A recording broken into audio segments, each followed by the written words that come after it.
இன்றைக்கி அனிதா புஷ்பன் குப்புசாமி யூடியூப் சேனலில் உங்களெல்லாம் சந்திக்கிறதுல ரொம்ப ரொம்ப மகிழ்ச்சியாக இருக்குங்க. புதுசாக சப்ஸ்கிரைப் பண்ணுறவங்க சப்ஸ்கிரைப் அப்படின்னு சொல்லிட்டு ஒரு ரெட் கலர் பட்டன் காமிக்கும் இல்லையா, அதை அழுத்திட்டு பக்கத்துலேயே பார்த்தீங்கன்னா கோயில் மணி போல் பெல் ஐக்கான் ஒன்று காமிக்கும். அதை நீங்கள் டச் பண்ணுங்கள். அப்போ தான் பார்த்தீங்கன்னா உங்களுக்கு என்னென்ன இனிமேல் தொடர்ந்து நான் பதிவுகள் போடுறனோ அந்த வீடியோஸ் எல்லாம் நீங்கள் தொடர்ந்து பார்க்கலாம். இப்போது நீங்கள் ரொம்ப நாளாக என்கிட்ட வந்து ஏதாவது ஸ்வீட்ஸ் செஞ்சு காமிங்க மேடம் அப்படின்னு கேட்டிங்க இல்லையா. சரி, உங்களுக்கு இன்றைக்கி ஸ்வீட்ஸ் செஞ்சு காமிக்கிறாங்க. ஏன்னா இப்போலேருந்தே நீங்கள் ஸ்வீட்ஸ் எல்லாம் பழகிக்கணும், தீபாவளி நெருங்க போகுது இல்லையா.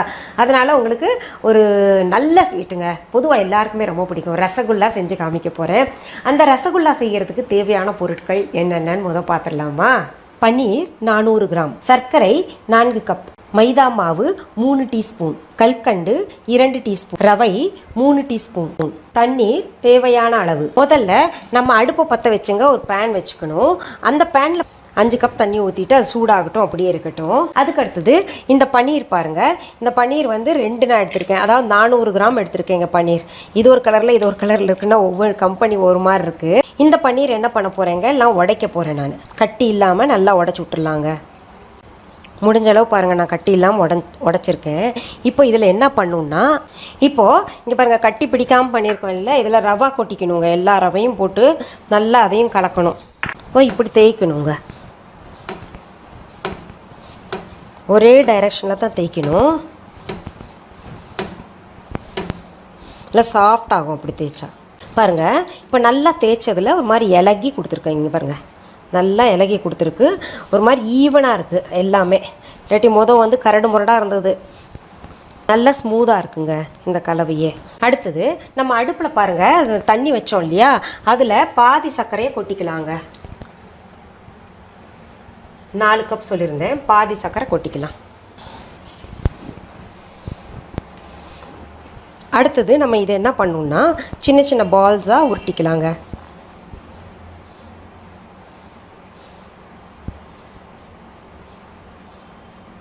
பாருங்கள், இந்த மாதிரி செஞ்சுட்டு என்ன பண்ணணும், நம்ம ஃப்ளாட் பண்ணிக்கணும். ஃப்ளாட் பண்ணிவிட்டுங்க, இதில் என்ன பண்ணணும், நம்ம இந்த கல்கண்டு இருக்கு இல்லையா, உள்ளர ஒரு கல்கண்டு வச்சுட்டு திரும்ப இதை க்ளோஸ் பண்ணணும். நம்ம நல்லா உருண்டை பிடிச்சிக்கணும். இப்போ வந்து அதுக்கு ஆப்ஷன் பாருங்கள், கல்கண்டு வீட்டில் இல்லை திடீர் அப்படின்னு சொன்னால் நம்ம சக்கரை அதே மாதிரி சும்மா ஒரு பிஞ்சு எடுத்து நடுவில் வைக்கணும். பாருங்கள், இந்த மாதிரி ஸ்ப்ளிட்டன்ஸ் எதுவும் இல்லாமல் நம்ம இந்த மாதிரி பால் செஞ்சு வச்சுக்கணுங்க. அதில் எவ்வளோ இருக்கோ, அந்த மிக்சர் எவ்வளோ இருக்கோ அதில் ஃபுல்லாக பிடிச்சி வச்சுக்கலாம். நம்ம நடுவில் என்ன பண்ணணும், அந்த சுகர் சிரப்பு இருக்குது இல்லையா, அடிபிடிக்காமல் இருக்கிறதுக்கு நடுவில் கலந்து விட்டுக்கணும். இந்த தண்ணியில் சர்க்கரை சேர்த்து வச்சுருக்கோம் இல்லையா, கொதிக்க விட்டுட்ருக்கோம்ல, அதில் மெதுவாக சிம் பண்ணி ஒவ்வொன்றா சேர்க்கணும்.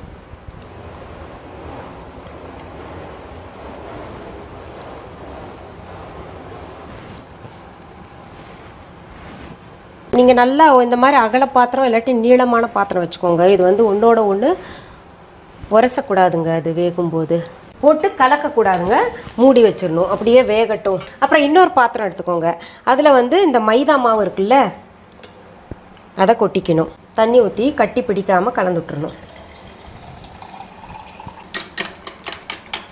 இப்படி தனியாக வச்சுக்கலாங்க. இந்த மைதா தண்ணி இருக்கு இல்லையா, ஒரு 5 நிமிஷம் கழித்து இதில் ஊற்றணுங்க. கொஞ்சம் ஊற்றணும், 1 டேபிள் ஸ்பூன் போல் ஊற்றணும். ஓப்பன் பண்ணி பார்க்கலாங்களா நம்ம. பாருங்கள், நல்லா ரவுண்டாக வெந்துக்கிட்டு இருக்கு, அதை டிஸ்டர்பே பண்ணக்கூடாது.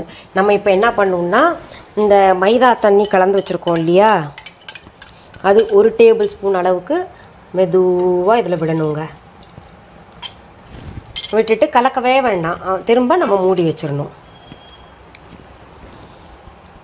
இது 5 நிமிஷம் வரைக்கும் நம்ம இப்படியே விட்டுருணுங்க. நிமிஷம் கழிச்சு மறுபடியும் 1 டேபிள் ஸ்பூன் அளவுக்கு சாதா தண்ணி வந்து ஊற்றணுங்க. இதே மாதிரி பார்த்தீங்கன்னா 3 தடவை சாதா தண்ணியும் 3 தடவை மைதா தண்ணியும் ஊற்றணும். நம்ம நடுவில் கலக்கவே வேண்டாம், அது பாட்டுக்கு சிம்மில் வச்சுட்டு வேக விட்டுருணுங்க. இப்போ அது வெந்துக்கிட்டு இருக்கட்டும். இப்போ 5 நிமிஷம் ஆயிடுச்சு. இப்போ நான் வந்து சாதா தண்ணி ஊற்ற போகிறேங்க. 1 டேபிள் ஸ்பூன் அளவு ஊற்றினா போதும். இப்போது மறுபடியும் நம்ம மூடி வச்சிடணும்.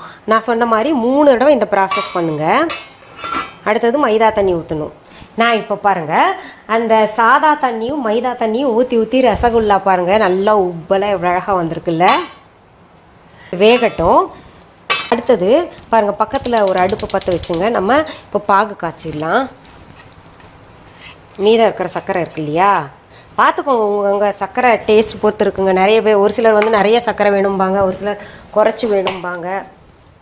கொஞ்சம் தண்ணி ஊற்றி பாகு காய்ச்சிக்கலாம்.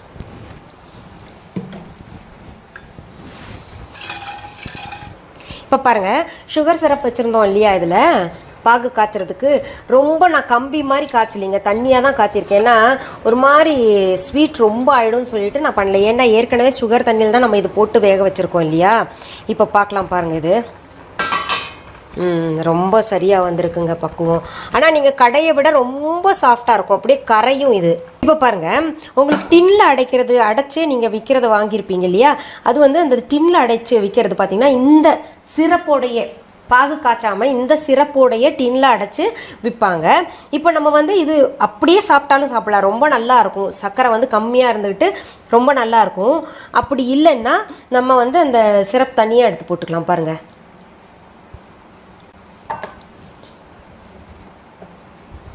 இது ஆற இன்னும் கொஞ்சம் இருக்குங்க. பாருங்க, இப்போ இந்த ரசகுல்லால நான் இந்த சிரப் போடுறேங்க மேலாக.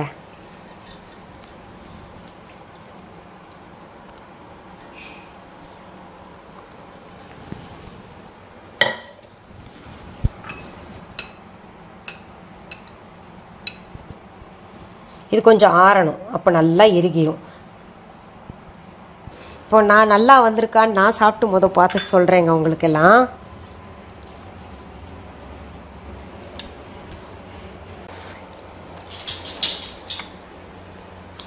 அப்படியே தொண்டையில் கரைஞ்சு போகுதுங்க, ரொம்ப சுவையாக இருக்குது. அது இன்னும் சில்லுன்னு ஆக ரொம்பவே சுவையாக இருக்கும். நீங்கள் செஞ்சு பாருங்கள், செஞ்சு பார்த்துட்டு எனக்கு கமெண்ட் பாக்ஸில் கமெண்ட் பண்ணுங்கள். மீண்டும் சந்திக்கலாமா? நன்றி.